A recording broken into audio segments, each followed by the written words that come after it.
Hello my friends, Mike here with Mike's Wilderness, and today is November 21st and it's about 3:30 in the afternoon and maybe about 42 degrees, and had to make kind of a change of pace today as the state park I normally hike through is having a teen deer hunt event, and the park was closed to all hikers.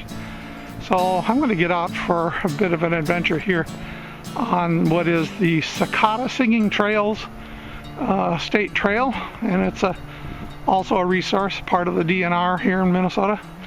And yeah, it's paved, so it's not real challenging, but I always like getting out here to see what's growing and not growing.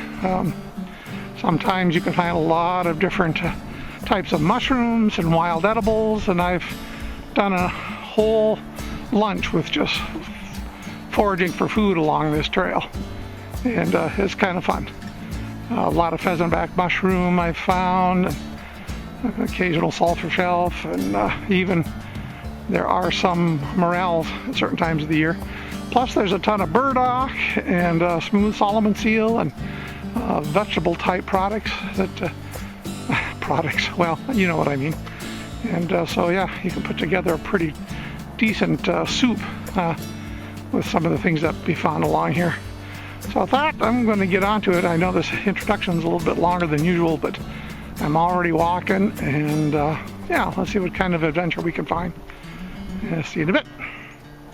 Now, I hope you can see that what we're finding here is a whole bunch of rose apples. They're beginning to dry out. That one there you can see is kind of wrinkly, I think, but it is an edible resource for making getting a lot of vitamin C and making some tea, and yeah, it's a good resource to find. I always enjoy having some rose hips and making tea out here. It's actually been something I've done quite a bit of when I've had the time. And these are not real large, but they're very ripe, and they will be for some time. So anyway, moving on. This is a tag on a tree here. It's part of a game, I guess, similar to geotagging and such. And there are a lot of these tags along the trail. And I guess the idea is to find as many of them as you can. It kind of sharpens your powers of observation, and you record them by getting a picture of that, what is it, a Q code or whatever, and it counts and gives you a score. And on your account, you of course need a smart device to do it, but yeah, anyway, I spot these all along the way, and I've never played the game, but yeah, just thought I'd point that out. If you're curious to get out here on the trail sometimes, if you're in the area, you can try it. Well, what I'm attempting to show here, I don't know if it's real obvious, excuse me, is this is the first amount of ice that I've seen. Basically, this wetland here has frozen over. Very, very thin ice, so not the kind I'd want to walk out on, but yeah, it's definitely gotten to that time of year that it's getting cold, and I'll be curious to see what the lake looks like down here on the a little further down the trail. Okay, here we have a milkweed pod. Most of the fluff has disappeared. And what you can see inside here is the milkweed ovum, and that can be used as a very natural kind of material for getting fire with flint and steel. There's a little foamy core to that milkweed ovum, and you can put a spark into it.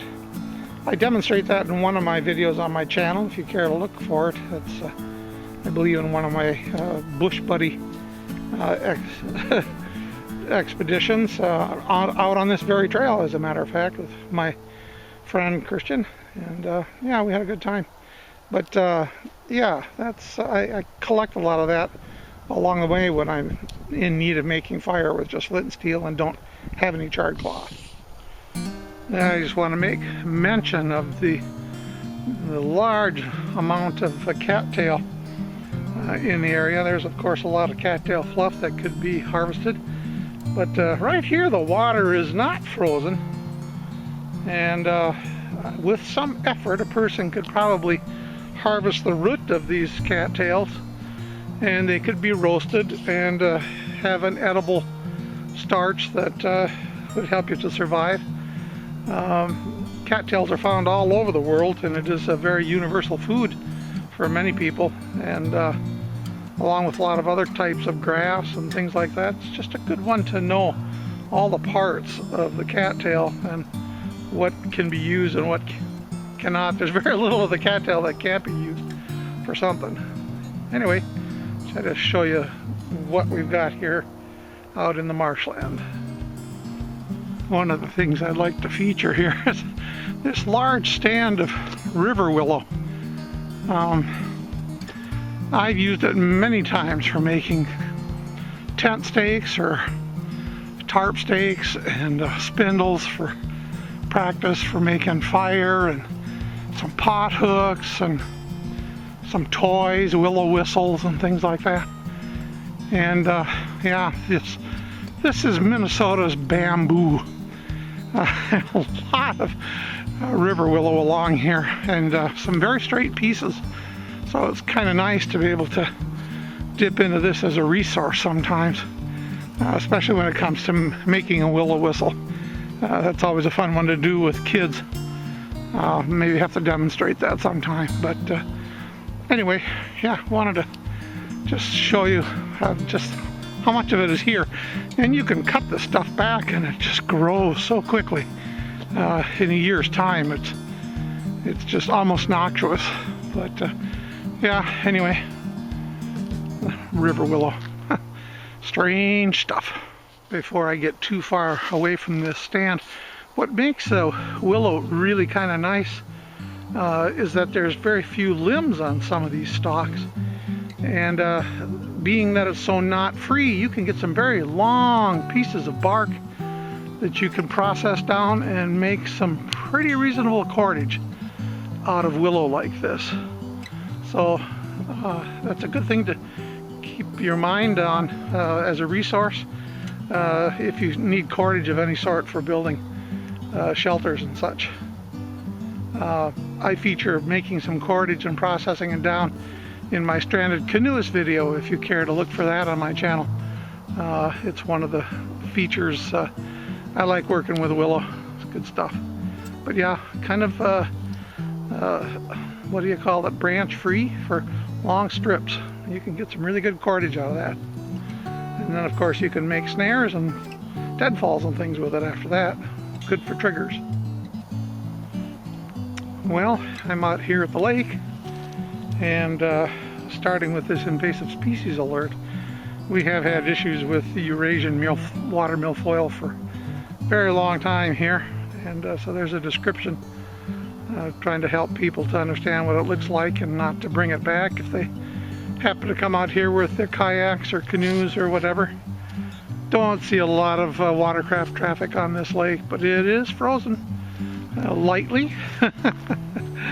Way over there it looks like the water's still flowing a little bit. Got maybe a little bit of wind activity on it, but right here, yeah, this is freezing up really flat. I've even gone out here in the winter and got on it with my mountain bike and ridden way out into the lake. It's actually kind of fun. But beautiful evening. Wow, look at the colors. It's kind of nice.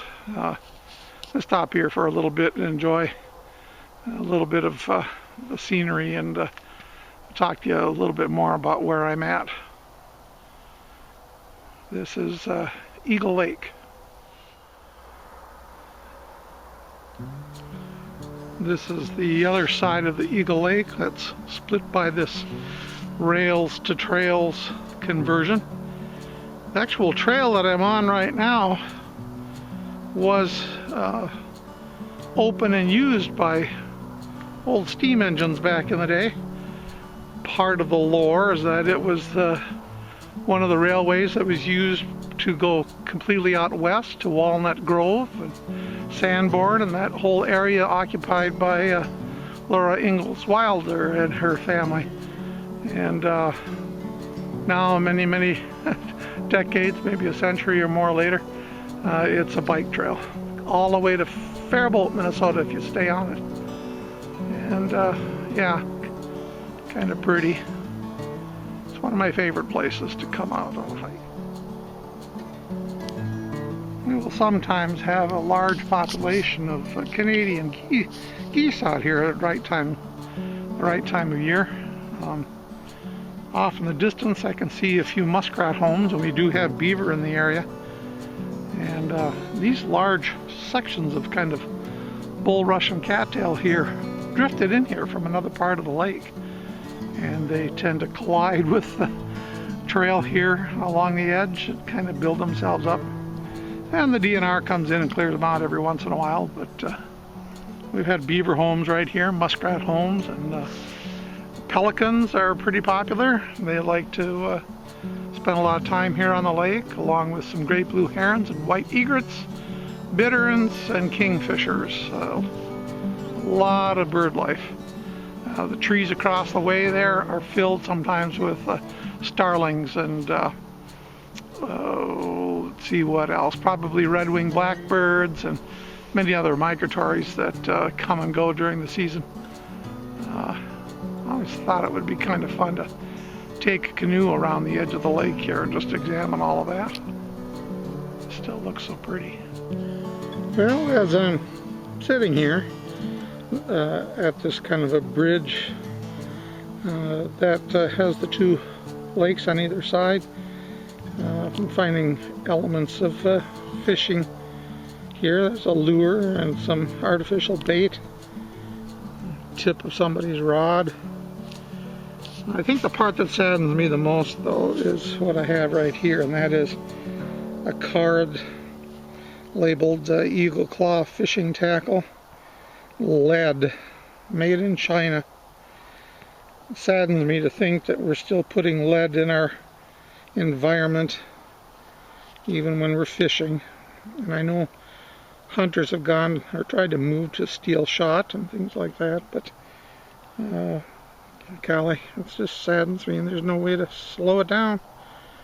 But there's some pieces, and it's going to take a long time for us to finally wise up, get rid of these things.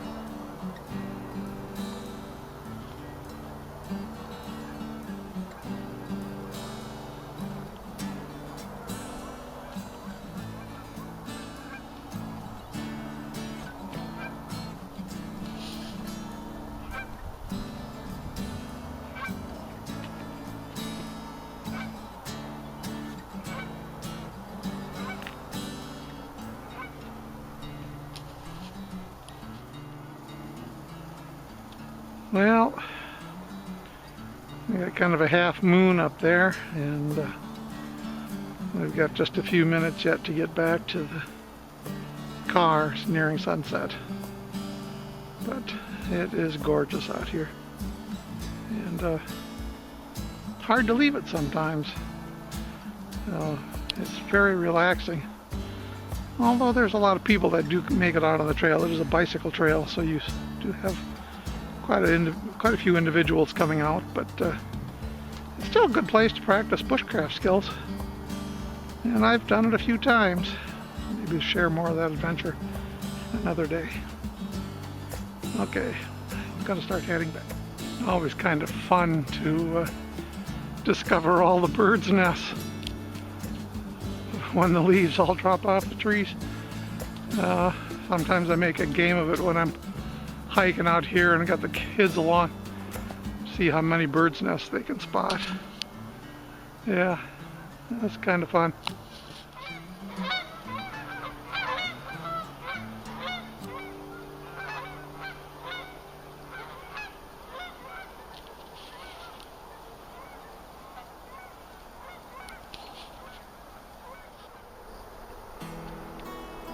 Here's a very good example of staghorn sumac. It's still got velvet on it. Well, if you can call it that. I just thought I'd have to show you some of that if I could get a good macro of it and get it in focus. Yeah, that's how it gets its name.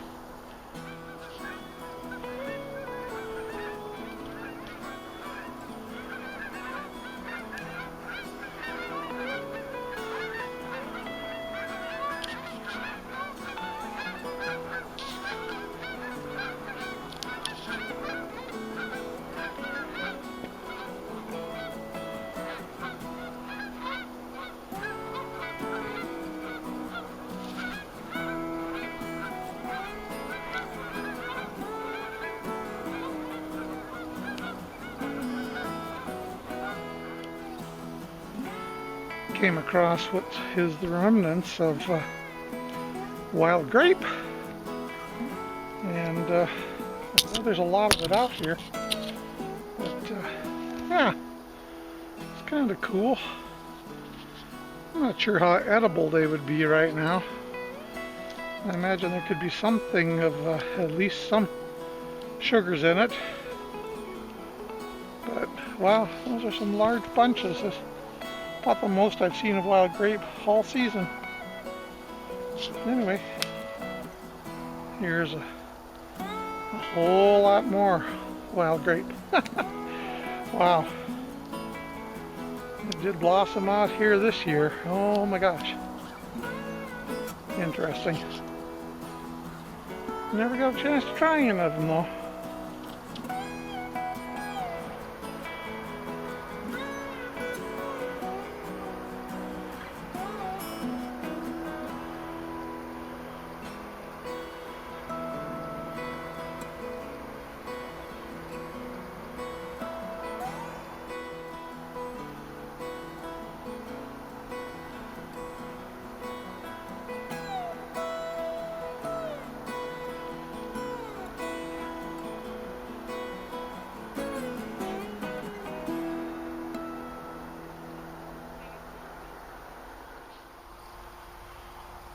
There is always ancient trash out here, going way back to the time it was a railroad, and some of these ceramic tiles and such could be easily used to nap something. It's kind of nice to come across something of historical value occasionally. Anyway. Well, my friends, the sun has finally set solidly behind the trees on the horizon, and it's time to call it a day and head back. It's been a pretty good walk. It's now about 5 o'clock, so got it in an hour and a half, and wasn't too challenging, but like any good dog out exploring, finding resources and sniffing out things. Most of my hiking friends say that I take too much time because I'm always stopping to look at stuff, but that's what it is about getting out in the wild and in the bush, and seeking to make it your own, you know, knowing what's there. You have to do that in order to become good at managing and handling wild resources. So with that, I think I'm going to say good night, and catch you guys the next time, and please like and subscribe. Get out and get dirty, and yeah, we'll see you next time. Bye.